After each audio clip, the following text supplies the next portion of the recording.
السلام علیکم دوستو، یہ ہماری جغرافی کے بارے میں پانچویں ویڈیو ہے۔ اس میں ہم کریٹنگ ڈیزرٹس کے بارے میں بات کریں گے، یعنی صحرا کے بارے میں۔ دنیا میں ہاٹ ڈیزرٹس یعنی گرم صحرا بھی ہوتے ہیں، اس کے علاوہ کچھ کولڈ ڈیزرٹس یعنی ٹھنڈے صحرا بھی پائے جاتے ہیں۔ یہ صحرا جو ہیں یہ قدرتی طور پہ بنتے ہیں، لیکن کچھ ہیومن ایکٹیویٹیز ہیں، یعنی انسانی غلطیوں کی وجہ سے بھی مزید زمین جو ہے وہ صحرا میں شامل ہو جاتی ہے۔ اور یہ اندازہ لگایا گیا، ایسٹیمیٹ کیا گیا ہے کہ تقریباً 2 لاکھ اسکوائر کلومیٹر کے حساب سے ہر سال جو ہے وہ زمین صحرا میں تبدیل ہو جاتی ہے۔ یہ جو ڈیزرٹیفیکیشن ہے یہ عام طور پہ جو گرم صحرا ہوتے ہیں اس کے آس پاس کا علاقہ ہوتا ہے، جہاں پہ چھوٹے موٹے پیڑ پودے وغیرہ ہوتے ہیں، گھاس وغیرہ ہوتی ہے، جس کو پانی نہیں ملتا مناسب، جو جتنی ریکوائرمنٹ ہوتی ہے، تو اس کی وجہ سے وہ زمین جو ہے وہ صحرا کے اندر شامل ہو جاتی ہے۔ اب کازز آف ڈیزرٹیفیکیشن، یعنی اس کی کیا وجوہات ہیں جس کی وجہ سے زمین صحرا میں تبدیل ہوتی ہے۔ اس میں پہلی ایک ہیومن ایکٹیویٹیز ہوتی ہیں، انسانی غلطیاں ہوتی ہیں، اور اس کے علاوہ قدرتی طور پہ بھی زمین جو ہے وہ صحرا میں تبدیل ہو جاتی ہے۔ تو پہلے ہیومن ایکٹیویٹیز کے بارے میں بات کر لیتے ہیں۔ اس میں تین وجوہات جو ہیں وہ زیادہ مین ہیں۔ ان میں ایک اوور گریزنگ ہے، یعنی جو مال مویشی وغیرہ ہوتے ہیں لوگوں کے، وہ کسی پلاننگ کے بغیر وہ جو جہاں پہ ہریالی ہوتی ہے، جہاں پہ گھاس وغیرہ قدرتی طور پہ اگی ہوئی ہوتی ہے، وہاں پہ اپنے مویشی چھوڑ دیتے ہیں، اور وہ اس علاقے کی جتنی بھی ہری گھاس وغیرہ ہوتی ہے اس کو کھا کے جب ختم کر دیتے ہیں تو مزید ان کے پاس پھر کوئی اور چارہ نہیں ہوتا، تو پھر ان کو لیے مسائل پیدا ہوتے ہیں، کیونکہ وہ زمین جو ہے وہ جب وہاں سے گھاس وغیرہ ختم ہو جائے گی تو وہ زمین بھی بنجر ہو جاتی ہے۔ اس کے علاوہ پھر اوور کلٹیویشن ہے، یعنی جو کسان اپنا پیداوار کرتے ہیں زمین میں، تو اپنی فصل ایک اتار لیتے ہیں، اس کے بعد پھر فوراً ہی وہ اس کی صفائی کیے بغیر ہی وہاں پہ اگلی فصل کے بیج بو دیتے ہیں۔ تو اس طرح سے آہستہ آہستہ جو ہے وہ زمین کی پیداواری صلاحیت جو ہے وہ کم ہوتی چلی جاتی ہے، اور پھر آہستہ آہستہ وہ زمین بھی پوری بنجر ہو جاتی ہے۔ تیسری وجہ جو ہے وہ ڈیفورسٹیشن ہے، یعنی کہ دیہاتی علاقوں میں یا جنگلات کے آس پاس کے رہائشی جو ہوتے ہیں ان کو قدرتی طور پہ جو گیس وغیرہ ہے وہ وہاں پہ سپلائی نہیں ہوتی ہے، تو وہ لوگ جنگلات سے لکڑیاں وغیرہ کاٹ کے اس کو ایندھن کے طور پہ استعمال کرتے ہیں،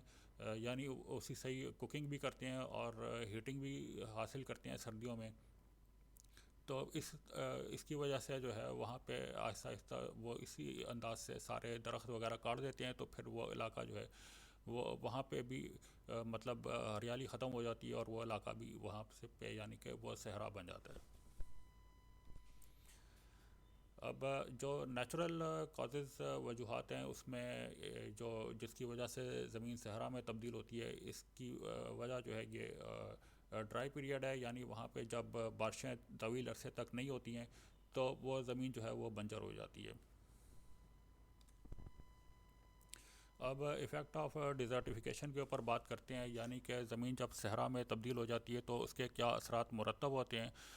اس میں پہلا جو ہے یہ ماسف سینڈ سٹارم ہے، یعنی کہ وہاں پہ گرد و غبار اڑتا ہے، جب ہوا تیز چلتی ہے تو اس کے ساتھ ہی مٹی بھی اڑتی ہے، اور وہ پھر جو ہے وہ آس پاس کے جو علاقے جہاں پہ مطلب جو جہاں انہوں نے فصلیں کسانوں نے اگائی ہوتی ہیں اس کو بھی خراب کرتے ہیں، اور اس کے علاوہ انسانوں اور جانوروں میں جو ہے یہ بریتھنگ پرابلمز، یعنی کہ سانس کے مسائل جو ہیں وہ پیدا ہوتے ہیں، اور سانس کی بیماریاں بھی وہاں پیدا ہوتی ہیں۔ دوسری اس سے جو ایفیکٹ پڑتے ہیں وہ لاس آف ایگریکلچرل لینڈ، یعنی کہ جو پیداوار ہے وہ کم ہو جاتی ہے اور پھر آہستہ آہستہ ختم ہو جاتی ہے، تو اس کی وجہ سے بھی جو مسائل ہیں وہ پیدا ہوتے ہیں۔ تیسرا جو ہے وہ آؤٹ بریک آف فیمن، یعنی کہ جب وہاں پیداوار نہیں ہوتی ہے تو خوراک لوگوں کو نہیں ملتی ہے، اور انہیں خوراک کی کمی کے مسائل کا سامنا ہوتا ہے،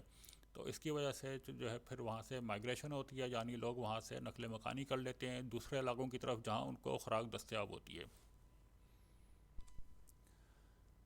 اب کنٹرولنگ ڈیزرٹیفیکیشن، یعنی کہ زمین کے صحرا میں تبدیل ہونے کو کس طرح سے کنٹرول کیا جائے، اس کے بارے میں بات کرتے ہیں۔ اس میں پہلا جو ہے وہ کنٹرول گریزنگ ہے، یعنی کہ جو اپنے مال مویشی جو ہیں ان کو ایک مخصوص علاقے میں وہ چرنے کے لیے چھوڑ دیں، اور جو دوسری جگہ ہے وہاں پہ وہ گھاس وغیرہ جو ہے یعنی ان کے لیے چارہ جو ہے وہ اگاتے رہیں، اور جب ایک جگہ سے یہ چارہ ختم ہو جائے تو مویشیوں کو اس علاقے میں لے جائیں جہاں پہ انہوں نے پیداوار اگا لی ہے، جہاں پہ ان کی مطلب یہ چارہ اگا لیا گیا ہے، وہ اس علاقے میں مویشی چھوڑ دیں، اور جو پہلی زمین ہے وہاں پہ وہ مطلب چارہ جو ہے وہ پھر سے اگائیں. اس طریقے سے کنٹرول گریزنگ کریں گے تو مسائل ان کے لیے پیدا نہیں ہوں گے. دوسرا جو ہے وہ کراپ روٹیشن، یعنی کہ جو کسان ہے وہ اپنی ایک فصل اتارنے کے بعد اس کی مناسب طریقے سے زمین کو ریسٹ دیں، وہاں کی صفائی وغیرہ کر لیں، اور وہ فصلیں جو ہیں ان کے بیچ بوئیں جو پہلی فصل کی جو باقیات ہے اس کو کھاد کے طور پہ استعمال کرتے ہوئے اپنی گروتھ کرے. اس انداز سے جو ہے وہ کراپ روٹیشن جو ہے اس میں آسانی ہوگی ان کے لیے. اور عام طور پہ جو ساؤتھ افریقہ کا جو ساحل ریجن ہے وہاں پہ جو ہے وہ کسان اسی انداز سے اپنی پیداوار بڑھاتے رہتے ہیں، یعنی کہ ملیٹ، کاؤپیز اور گراؤنڈ نٹس جو ہیں وہ ان کی ایک کے بعد ایک کر کے جو ہے پیداوار کرتے ہیں، تو اس سے ان کو ایسے مسائل نہیں پیدا ہوتے. تیسرا جو طریقہ ہے وہ ٹری پلانٹنگ ہے، یعنی کہ جہاں پہ درخت وغیرہ کاٹ لیے گئے ہیں وہاں پہ دوبارہ سے وہ جو پیڑ پودے وغیرہ درخت جو ہیں وہ ایک لائن کے اندر جو ہے اس لگاتے ہیں. تو جب لائن میں درخت پورے لگے ہوئے ہوتے ہیں تو وہ جو آندھی وغیرہ چلتی ہے یعنی ہوا میں مٹی وغیرہ اڑتی ہے تو اس کو آگے بڑھنے سے روک دیتے ہیں، وہ اس کو آگے پھیلنے نہیں دیتے. یہاں پہ اس ٹاپک کا جو ہے وہ اختتام کر رہے ہیں. اس بارے میں اگر کوئی ابہام رہ گیا ہے تو اس کو آپ کمنٹ سیکشن میں پوچھ سکتے ہیں.